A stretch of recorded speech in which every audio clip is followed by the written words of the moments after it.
이제 주님께서 가르쳐 주신 기도의 마지막 문장입니다.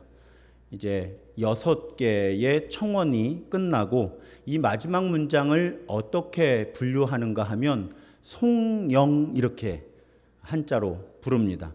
송영이라고 하는 것은 하나님의 이름을 높이는 찬양 혹은 기도, 하나님께 영광을 돌리는 찬양 혹은 기도, 그것을 우리가 송영이라고 부릅니다. 예전에 교회들이 전통적인 예배를 많이 드릴 때는 예배 중에 이런 송영이 짤막하게 이렇게 반복적으로 사용이 되었는데 요즘에는 거의 예배 찬양 가운데 송영이 사용되지는 않습니다.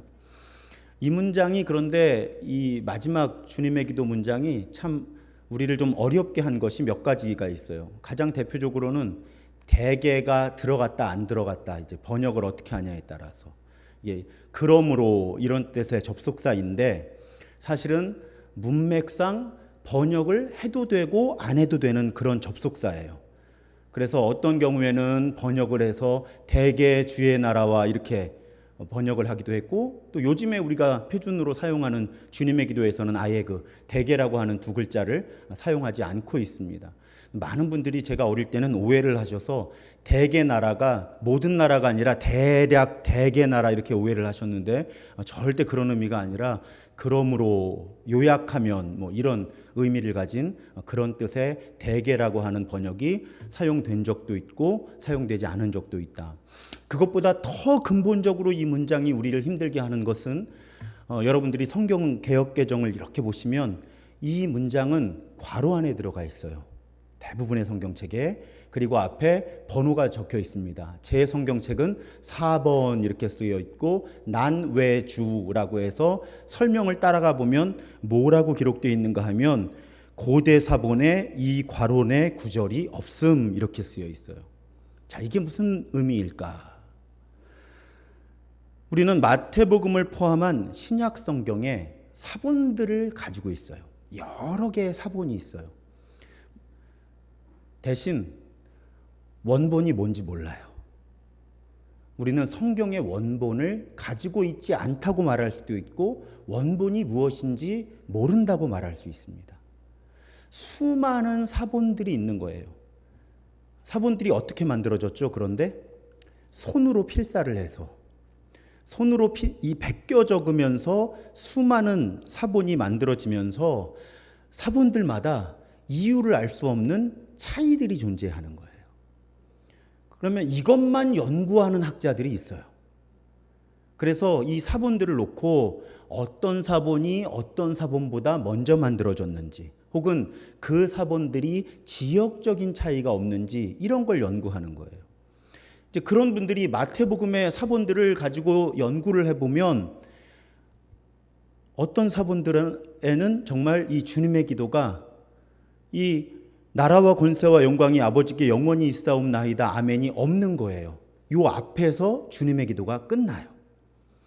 그래서 시대적으로 쭉 이 사본들을 배열을 해보니까 어떤 사실을 알아낸 거냐면 초기 사본으로 갈수록 이 송영이 없는 거예요.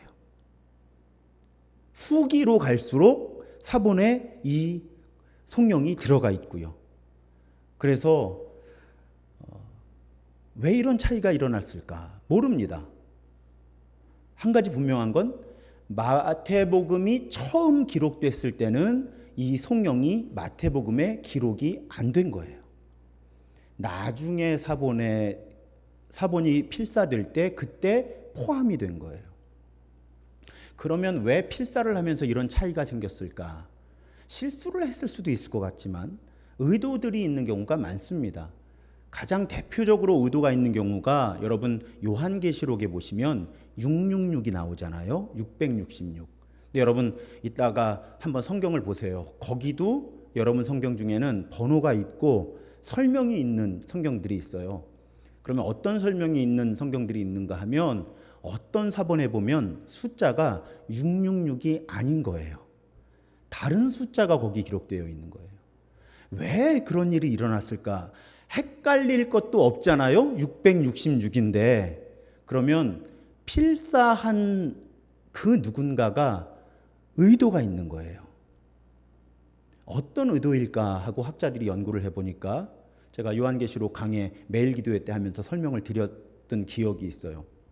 그 666이 사실은 사람의 이름을 상징하거든요. 그 그리스어의 알파벳이 숫자가 있어요. 영어로 표현하면 A는 1, B는 2, 예를 들면 그런 식으로요. 그런데 666이 어떤 사람의 이름하고 숫자가 맞는가 하면 네로 황제하고 이름이 맞아요.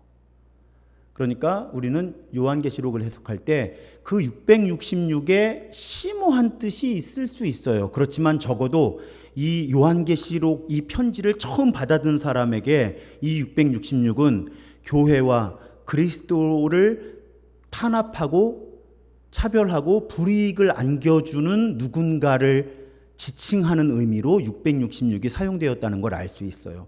그 대표적인 인물이 로마의 황제이기 때문에 그 666은 기본적으로 로마 황제를 지칭하는 것이다. 이렇게 해석을 해요. 다시 말씀드리지만 더 심오한 상징이 존재할 수 있다는 것을 전제할 때 기본적으로 그렇다는 말씀이에요. 그런데 어떤 사람이 요한계시록을 필사하다가 666 쓰려고 보니까 그 지역에서는 알파벳이 달라요. 우리도 왜 우리나라 그리 큰 나라가 아니지만 지역에 사투리들이 있잖아요. 방언들이. 그러면 조금 표기가 달라질 수도 있잖아요. 그래서 이 요한계시록을 이건 학자들의 연구 결과 학설이에요. 666을 베끼려고 필사를 하려고 그래서 이 성경을 전달을 하려고 열심히 필사를 하다 보니까 666 딱 필사하려고 보니 이 지역에서는 666이라고 쓰면 사람들이 무슨 말인지 모르는데 우리 동네에서는 숫자를 다르게 표기해야 되는데 하고 666이 아닌 다른 숫자를 표기했을 것이다. 이제 그렇게 연구를 해본 거예요. 그러니까 사본의 차이가 발생하는 매우 중요한 이유는 그 사본을 필사한 사람도 하나님의 영의 인도하심을 구하면서 필사를 했을 거잖아요. 그러면서 하나님이 어떤 종류의 영적인 지혜, 영적인 분별력을 주셨다는 거예요. 그 필사를 해서 이 글을 읽는 사람들에게 하나님의 말씀이 그대로 전달이 되도록. 그래서 사본 간의 차이가 존재한다. 우리는 그렇게 고백을 합니다. 그래서 사본 간의 차이가 있다고 해서 성경의 권위를 무시하지 않아요. 그 모든 과정 가운데 하나님께서 우리에게 성경을 통해 계시하셨고 말씀하셨고 지금도 말씀하신다고 우리는 고백합니다. 그러면 왜 주님의 기도 마지막 송영은 초기 사본에는 없고 후기 사본에 들어가게 되었을까? 이것도 역시 그 시대에 살아본 사람이 없기 때문에 우리 가운데 또 그 시대에 누가 이런저런 이유로 이렇게 됐다고 기록을 남기지 않았기 때문에 학자들이 수백 년 동안 연구를 해서 대략 지금 합의를 보고 있는 설명은 무엇인가 하면 본래 예수께서 주님의 기도를 가르치실 때 이 송영이 없었을 거라는 거예요. 이 송영 앞에서 주님의 기도를 마치셨다는 겁니다. 그런데 시간이 흐르면서 교회들이 이 주님의 기도를 언제 주로 고백하게 되었는가? 여러분, 우리 주님의 기도를 주로 언제 고백하죠? 예배 시간에 고백하잖아요. 주로. 우리 물론 개인적으로도 주님의 기도를 고백하지만 우리 주일 예배 때 심지어 어떤 분들은 주님의 기도를 고백하지 않으면 또 사도신경을 고백하지 않으면 여기가 정통교회야? 이런 분들도 계시잖아요. 그러니까 초대 교회들도 점점 주님께서 가르쳐 주신 기도를 예배의 중요한 기도문으로 정식 순서로 집어넣고 고백을 했다는 거예요. 그런데 유대인들의 전통 가운데 어떤 전통이 있었는가 하면 구약시대부터 회중이 어떤 기도를 하면 제사장이나 신약시대에는 그 예배를 이끌던 장로나 집사, 목사, 감독 이렇게 불리던 분들이 마지막에 송영을 낭독하는 그런 관습이 있었다는 거예요. 예배 순서 중에. 그러니까 주님의 기도가 예배 순서로 자리 잡히게 되면서 그 주님의 기도를 낭독하고 나면 송영을 낭독을 하는데 그 송영이 점점 고정된 형태로 자리를 잡은 그 성령이 우리가 지금 고백하는 나라와 권세와 영광이 아버지께 영원히 있사옵나이다. 아멘. 그러니까 예배 가운데 모인 분들이 주님의 기도를 낭독을 하고 나면 예배를 집례하는 분이나 누군가가 마지막에 요 앞에 청원에서 기도가 끝나잖아요. 회중의 기도가. 그러면 마지막에 나라와 권세와 영광이 아버지께 영원히 있사옵나이다 하고 다 같이 아멘 하는 순서가 초대교회의 예배 가운데 아주 고정적인 순서로 자리매김을 하게 되었다는 것입니다. 그래서 그 시기에 마태복음의 사본을 필사하는 사람들은 주님께서 가르쳐 주신 그 기도의 마지막에 그 기도문을 낭독한 사람들이 함께 하나님의 이름을 높이고 하나님께 영광을 돌리는 이 문장을 집어넣기 시작했다는 거예요. 그런데 이 문장이 거의 고정되었다는 건 그 시대에 소통이 원활하지 않았는데도 많은 교회들이 이 성령을 공통된 성령으로 고백하게 되었다는 것입니다. 그래서 이 성령이 성경에 들어가게 되었고요. 여러분, 그런데 저는 제가 이제 가을에 성경에 대한 강의를 좀 해보려고 하는데, 저는 이런 부분들을 여러분 들으면 어떤 분들은 성경에 사본밖에 없는데 어떻게 믿어 하시는데, 저는 신학대학원에 진학을 했을 때 이런 설명을 들으면서 두 가지를 고백하게 되었어요. 성경이 하나님의 말씀이구나. 제가 어릴 때는요, 성경 66권이 어느 날 하늘에서 떨어진 줄 알았어요. 그래서 저는 오히려 성경을 못 믿었어요. 그런데 성경이 66권이 각각이 어떻게 기록되었고 오랜 시간 동안 여러 사람에 의해서 그것이 수천 년의 시간 동안 구전과 필사와 이런 것으로 전달이 되었고, 그래서 지금의 66권으로 4세기에 이르러서 교회가 고백하게 된 그 모든 과정을 공부하면서 이런 복잡한 시간과 과정을 겪었음에도 성경이 이렇게 일관된 증언을 하고 있는 것은 성경이 하나님의 말씀이라는 것에 확실한 증거다. 저는 오히려 학문적으로 성경을 배우면서 그렇게 고백하게 되었어요. 또 한 가지 제가 고백하게 된 것은 교회는 정직한 공동체다. 왜 제가 이렇게 고백하게 됐을까요? 여러분, 만약에 교회가 성경을 조작하고 싶으면요, 왜 굳이 괄호 안에 집어넣고 이게 사본에 있다 없다 이런 표기를 하겠어요? 그냥 다 감추면 되지. 그렇지 않겠어요? 교회가 정말 성경이 한치의 오차도 없는 그런 하나님의 말씀이다라고 속이고 싶으면 사본 다 없애면 돼요. 하나만 딱 정하고 나머지 다 없애고, 이런 뭐 있음 없음 이런 거 표기하지 말고 그냥 이 책이 1.1획도 안 틀리는 하나님의 말씀이다 이러면 100년 200년 지나면 아무도 모르잖아요. 교회는 사실은 근본적으로요, 정직한 공동체였어요. 그래서 이 사본들의 존재도 기록에 남겼고, 사본들 간에 어떤 차이가 있다는 것도 정직하게 표기를 해서 후대에 이 성경을 읽고 이것을 하나님의 말씀으로 고백하는 사람들이 정확하게 하나님의 말씀을 분별하고 이해할 수 있도록 그렇게 교회는 정직하게 성경을 우리들에게 전달해 주었다는 것입니다. 제가 성경 강의를 하면 꼭 빼놓지 않고 드리는 말씀이 있어요. 제가 만약에 초대교회에서 정경 66권을 정하는 과정에 제가 만약에 권위가 있는 사람으로 참여했으면요, 저는 마태, 마가, 누가, 요한복음 4개의 복음서를 남기지 않았을 거예요. 헷갈리잖아요. 순서, 그거 많이 질문 받는 거예요. 왜 복음서마다 순서가 다르냐? 왜 표현이 다르냐? 여러분, 만약에 초대교회가 흔들리지 않는 확실한 증언, 복음서 하나만 남겨두고 싶었으면 마태, 마가, 누가, 요한복음 중에 하나만 남기면 깨끗해요. 다른 증언은 다 없애버리면 돼요. 그런데 교회는 그렇게 하지 않은 거예요.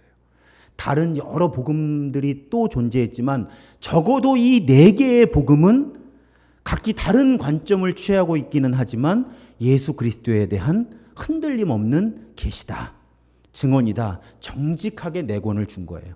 여러분, 그 시대에 1세기, 2세기에 실제로 이 4권을 편집을 해서 한 권으로 만든 사람도 있었어요. 착오 없이, 오차 없이, 편차 없이 그냥 한 권의 흐름으로 쫙 복음서 한 권을 만든 거예요. 여러분, 제가 만약에, 초대교회 지도자들이 만약에 그런 방식으로 성경을 편집하고 싶었으면 얼마든지 편집할 수 있었지만 교회는 그렇게 하지 않은 거예요. 그렇게 만들어진 일관된 한 권의 복음서를 교회는 버려요. 그건 인위적인 거예요. 우리가 어떻게 다른 관점으로 기록되었는지 잘 알 수 없지만 네 개의 서로 다른 증언이 있는데 온 땅의 그 시대 온 땅의 교회들이 이 네 권은 각기 다르지만 분명히 예수 그리스도에 대한 하나님의 증언이다 하는 그 고백을 하면서 정직하게 네 개의 복음서를 전달해 주었다는 것입니다.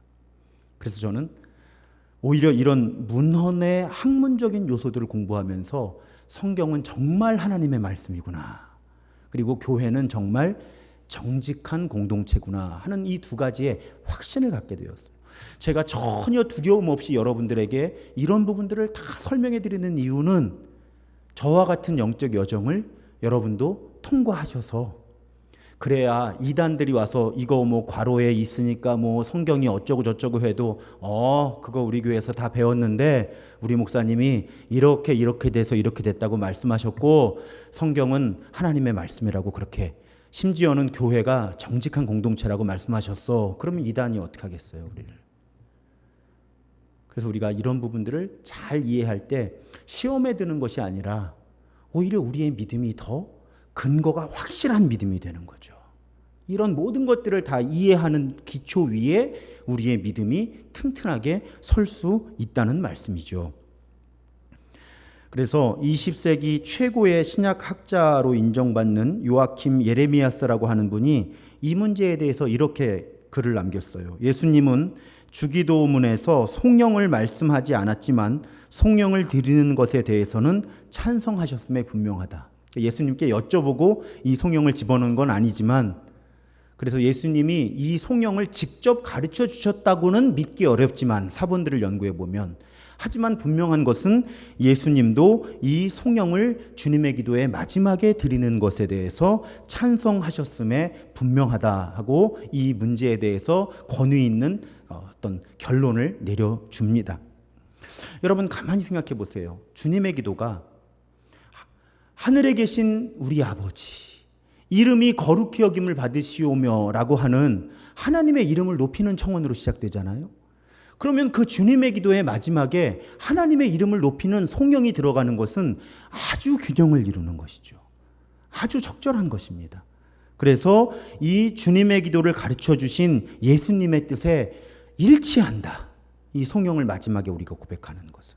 그리고 앞에서 설명드렸던 것처럼 우리가 지금도 주님의 기도를 예배의 매우 중요한 요소로 고백하고 있음을 생각할 때 그 주님의 기도의 송영으로 마무리하는 것은 예배의 전통에 있어서도 아주 적절하다. 그래서 우리는 이 송영이 예수님이 직접 말씀하신 것 같은 증거는 약하지만 충분히 예수님의 뜻에 합당하다고 고백하면서 주님의 기도의 마지막에서 이 송영을 드린다, 이렇게 이해하시면 적절하다고 그렇게 말씀드릴 수 있습니다.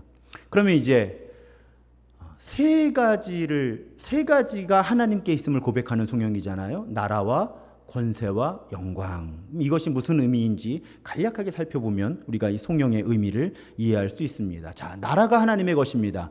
주님의 기도의 핵심 청원이 뭐라고 말씀드렸죠? 나라가 임하시오며, 뜻이 이 땅에 하나님의 뜻이, 우리 뜻이 아니라 하나님의 뜻이 이 땅에 이루어지기 원합니다. 이것이 핵심 청원이라고 제가 말씀드렸잖아요. 핵심 청원을 그대로 마지막에 송영으로 고백하는 거예요. 나라가 하나님의 것입니다. 이렇게. 나라가 하나님의 것이라는 고백은 온 세상 모든 만물, 나아가 온 우주를 하나님이 통치하십니다. 하나님이 다스리십니다. 그렇게 찬양하는 거죠.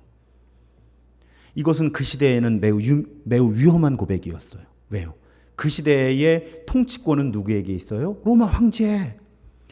나라가 로마 황제의 것이라고 고백을 해야 불이익을 당하지 않고 박해를 당하지 않는 시대에 교회는 나라가 하나님의 것입니다. 이렇게 고백하면서 주님의 기도를 마쳤다는 말씀이에요. 그래서 초대교회 크리스천들은, 초대교회는 모든 나라를 통치하시는 존재가 로마 황제가 아니라 그 어느 누구도 아니고 하나님이심을 선언했다는 것입니다. 그래서 우리 역시 주님의 기도를 드리며 이 성령을 고백하면서 이 세상을 통치하시는 분, 다스리시는 분은 어떤 정권, 정치 세력이 아니라 하나님이시라고 고백하고 선언하는 것입니다. 그리고 권능이죠. 여러분, 권능 많이 들어보셨을 거예요. 헬라어로 두나미스. 두나미스에서 어떤 영어 단어가 나왔다고 보통 설교회화를 많이 들으셨죠? 다이나마이트. 요새 방탄소년단의 노래로 온 세계를 휩쓴 다이너마이트. 그 다이나마이트라고 하는 영어 단어가 두나미스라는 그리스어에서 나온 거예요. 폭탄이잖아요, 다이나마이트가. 이 권능이라고 하는 건 그만큼 강한 힘을 말하는 거예요. 나중에 폭탄이라는 단어가 파생될 만큼 강한 힘, 그걸 두나미스, 권능, 우리는 그렇게 번역을 한 것입니다. 그 강한 힘이 하나님께 있다. 가장 강한 능력이 하나님께 있다. 이 고백 역시 당시의 정치, 경제, 사회, 문화적인 조건에서는 위험한 고백이죠. 당시의 권능은 누구에게 있다고 선언해야 돼요? 로마 황제에게 있습니다. 이렇게 선언을 해야 되는데 초대교회는 권능이 로마 황제에게 있는 것이 아니라 하나님께 있다고 선언했다는 것입니다. 우리도 주님의 기도에 마지막 성령을 드리면서 최종적인 가장 강력한 능력은 우리 하나님께 있습니다. 어떤 인간에게 있지 않습니다. 사탄에게 있지 않습니다. 모든 최종적인 능력은 우리 하나님께 있습니다. 그렇게 선포하는 것입니다. 특히 저는 최근의 문명에서 가장 힘이 강한 하나님의 경쟁 상대는 돈이다. 그렇게 보거든요. 그래서 우리는 주님의 기도를 드리면서 우리는 돈의 권능을 인정하는 사람들이 아니라 하나님의 권능을 인정하는 사람들이다. 그렇게 고백한다고 말씀드리면 이 시대의 문화에 적절할 것 같아요. 그래서 제가 가끔 주일에 봉헌 기도 드리면서 하나님, 우리가 이 예물을 봉헌하면서 우리는 만몬, 돈의 신의 힘에 영향을 받는 사람들이 아니라 하나님의 사람들임을 믿음으로 고백합니다. 이런 기도문을 제가 봉헌 기도 때 사용하잖아요. 여러분, 믿음이 없으면 헌금 못 드려요. 어떻게 번 돈이에요, 그게. 지금 여기 계신 분들, 온라인으로 예배하시는 분들 가운데는 헌금이 어느 정도 하나님과 약속 가운데 드리는 것이 자연스러운 분들이 많이 계신데, 아니 조금만 생각해 보면 이거 어떻게 번 돈인데 이거를 하나님께 드리냐고요. 게다가 하나님 받으세요 하고 드리는 것도 아니고 교회를 통해서 드리는 건데 교회는 또 어떻게 믿고 헌금을 해요? 이건 믿음 없으면 못하는 일이에요. 우리는 어떤 믿음이 있는 거예요? 만몬의 힘, 예수님도 그러셨잖아요. 만몬과 하나님을 겸하여 섬길 수 없다. 그만큼 만몬이 강하다는, 하나님의 강력한 라이벌이라는 거예요. 동서고금을 막론하고 그래요. 근데 우리는 권능이 하나님께 있습니다 라는 그 성령을 통해서 우리는 다른 어떤 힘, 사탄의 힘도 아니고 돈의 힘도 아니고 우리는 하나님께 최종적인 권세가 있습니다. 권능이 있습니다. 능력이 있습니다. 우리는 그 능력을 인정하고 존중하는 사람들입니다라고 믿음으로 선포하는 것입니다. 저는 교회에서 우리들이 행하는 여러 일 가운데 헌금만큼 강한 믿음의 행동이 없다고 믿어요. 제가 그것이 오해가 될까 봐 헌금에 대한 설교라든지 이런 멘트를 많이 하지는 않지만, 그래서 교회 전통에 보면 진정한 회심은 돈 지갑의 회심이다, 이런 명언이 있거든요. 지갑이, 쉽게 말씀드리면 돈 쓰는 방식이 바뀌어야 진짜 그 사람의 생각이 바뀐 것이다. 근데 저는 점점 더 그런 것 같아요. 점점 더 그런 것 같아요. 왜냐하면 돈의 힘이 너무 강하니까요. 또 점점 더 강해지니까요. 사실은 여러분, 액수가 얼마가 되었든 나 가진 것을 내어놓는, 하나님께 드리는 그 행동은 정말 강력한 믿음의 선포입니다. 내가 다른 권력에 휘둘리지 않겠다는 거예요. 나는 하나님을 신뢰하는 사람이다.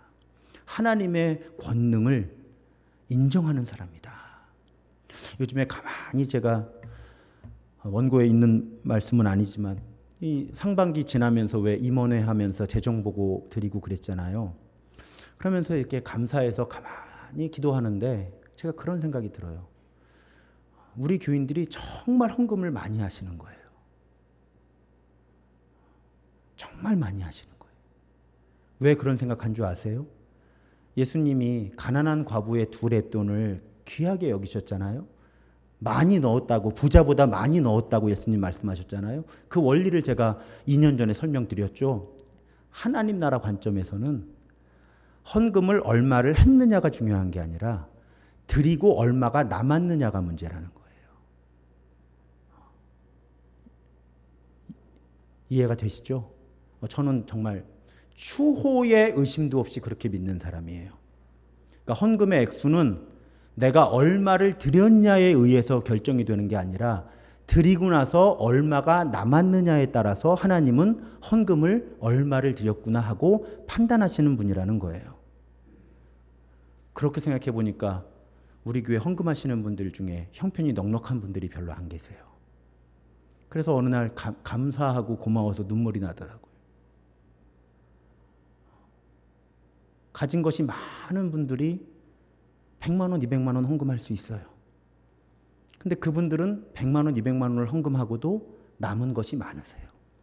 근데 우리 교회 교인들은 10만 원, 20만 원을 헌금하고 나셔도 남는 게 별로 없는 분들이 많으세요. 그러니 하나님이 그런 마음 주시는 거예요. 정 목사야, 너네 교회 교인들이, 신도중앙교회 교인들이 정말 헌금 많이 하는 사람들이다. 하나님이 그런 마음을 주시는데 정말 제가 추호의 의심도 없이 하나님 그렇죠. 그렇지 않아도 제가 2년 전에 그렇게 설교했어요. 하나님은 드리고 남은 것을 가지고 판단하시는 분이다. 그래서 제가 헌금 액수를 이렇게 보면서 가끔 뭉클해지는 건 그것 때문이에요. 이 권사님이, 이 집사님이, 이 성도님이, 이 장로님 헌금하셨는데 아이고 형편을 내가 아는데 이거 드리고 나면 남는 거 별로 없는 거 내가 아는데 여러분 목사도 그렇게 생각하는데 하나님이 얼마나 귀히 여기시겠어요. 그래서 우리가 봉헌하면서 선포하는 거예요. 우리 진짜 하나님 믿는 사람이다. 다른 거는 사탄이 진짜야? 라고 물어볼 수 있을 것 같아요. 그런데 이 오늘날의 황금 만능주의의 사회에서 헌금하는 것만큼 강한 믿음의 행위가 별로 없어요. 그리고 하나님은 드린 액수도 보시겠지만 드리고 남는 것으로 더 그 믿음을 보시는 분이고 기뻐하시는 분이기 때문에 그래서 여러분 내가 작은 걸 드려요 목사님 그러시지 마세요. 하나님은 여러분의 헌금 큰 헌금으로 보세요. 목사도 그렇다니까요. 목사도 그런데 하나님이 얼마나 그러시겠어요. 자, 말씀으로 돌아가면 우리는 권세가 하나님께 있습니다. 이렇게 선언하는 사람들이다. 주님의 기도를 드릴 때마다 그렇게 고백하는 사람들이다. 마지막 영광이 하나님께 있습니다. 영광의 뜻이 뭐냐? 그리스어로 영광이 독사예요. 뱀 아니에요. 그냥 헬라어가 독사예요. 발음이. 그런데 그 헬라어 독사는 히브리어 카봇이라는 단어를 번역한 것인데 카봇이 원래 어원이 무엇인가 찾아보니까 갑옷이에요. 전투복. 이 전투복이 무겁잖아요. 근데 중요하잖아요. 그래서 이 카봇이란 말은 무겁다, 중요하다 이런 뜻이었어요. 그 말이 영광이라는 단어의 어원이에요. 그러니까 영광을 돌린다는 건 그 존재가 중요한 존재라는 뜻이에요. 그러니까 하나님께 영광을 돌린다는 건 하나님이 중요한 분이다. 어원으로 보면 그 고백을 하는 거예요. 중요하다 혹은 높다. 그러니까 하나님께 영광을 돌린다라는 고백은 하나님이 최고로 중요한 존재입니다. 가장 높으신 분입니다를 고백할 때 우리는 하나님께 영광을 돌린다. 이렇게 고백하는 거예요. 그래서 성경의 마지막에 너무 적절한 것 같아요. 영광이 하나님께 있습니다. 모든 기도, 주님의 기도를 드린 다음에 마지막 고백은 하나님이 최고입니다. 하나님이 최고입니다. 그렇게 고백하는. 그러면서 주님의 기도를 마무리를 하는 것입니다. 오늘날의 세상에서 영광을 누구에게 돌리기 쉬워요? 나에게 돌리기 쉬워요. 내가 제일 중요한 존재예요. 문화가 그래요, 요즘에. 그런데 우리는 주님의 기도를 드리면서 내가 제일 중요한 존재가 아니라 하나님이 제일 중요한 존재이십니다. 라는 고백으로 주님의 기도를 마무리를 합니다. 게다가 나라와 권세와 영광이 잠시 동안 하나님께 있는 것이 아니라 영원히 있습니다. 영원. 여러분 늘 습관적으로 주님의 기도를 드리니까 그 영원이라는 그 세 글자가 무겁게 느껴지질 않는 거예요. 그런데 나라와 권세와 영광이 제가 이렇게 번역해 봤어요. 1분 1초의 예외도 없이 하나님의 것입니다. 1분 1초의 예외도 없이. 단 한순간의 예외도 없이. 단 한순간도 사탄에게 나라와 권세와 영광이 있지 않다는 거예요. 0.0000001초도 사탄에게 나라와 권세와 영광이 있지 않다는 거예요. 우리 하나님께 나라와 권세와 영광이 영원토록 있다는 것입니다. 우리는 그렇게 고백하고 아멘. 무슨 말인지 아시잖아요. 정말 그렇습니다, 하나님. 내가 마음을 다해서 전심으로 이 고백을 드립니다. 하면서 주님의 기도를 마칩니다. 사랑하는 여러분, 우리는 하나님의 이름을 높이는 것보다 하나님이 우리에게 어떤 일을 해주시는가에 관심이 많아요. 그래서 제가 가끔 그런 고민 말씀드리잖아요. 찬양을 선곡을 할 때도, 설교의 주제를 정할 때도 하나님은 우리에게 이런 일을 해주시는 분입니다 하면 아멘. 그런데 우리 하나님의 이름을 높여야 합니다 하면 별로 아멘이 안 나와요. 에너지는 좀 약해져요. 솔직히 말씀드리는 거예요. 우리는 하나님이 나에게 뭔가를 해주시는 것에 관심이 많고 하나님의 이름을 높이는, 정말 나라와 권세와 영광이 아버지께 영원히 있다고 고백하는 것에 있어서는 사실은 열정적이지 않아요. 근데 제가 오늘 말씀을 원고를 다 썼거든요. 프린터로 출력하기 직전에 갑자기 그런 생각을 하게 됐어요. 여러분, 하나님의 이름을 높이잖아요. 나라와 권세와 영광이 1분 1초 0.0000001초의 예외도 없이 우리 하나님께 있습니다 하고 이름을 높일 때, 여러분 위치 에너지라고 들어보셨어요? 물건이 높은 곳에서 떨어질수록 에너지가 강해요. 그래서 왜 저 빌딩 꼭대기에서 조그만 돌멩이 하나가 떨어져도 차가 박살이 날 수가 있잖아요. 폭포도 높은 데서 떨어지면 강한 에너지를 내죠. 갑자기 제가 그런 이미지가 떠올랐어요.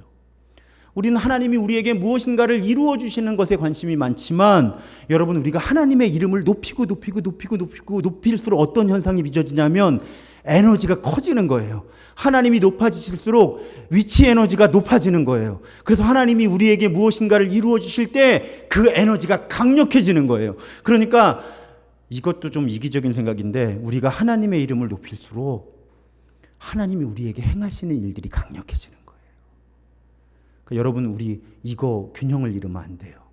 자꾸 하나님이 나에게 행하시는 일들, 하나님 이런 거 이루어 주셔야 되는데, 하나님 나에게 이런 거 이루어 주셔야 되는데, 그런 관심에서 벗어나서 우리 하나님이 높은 분입니다, 나라와 권세와 영광이 영원토록 아버지께 있습니다 하고 하나님의 이름을 계속 높이면 이 위치 에너지가 높아져서 하나님께서 우리에게 행하시는 일들이 강력해질 줄로 믿습니다.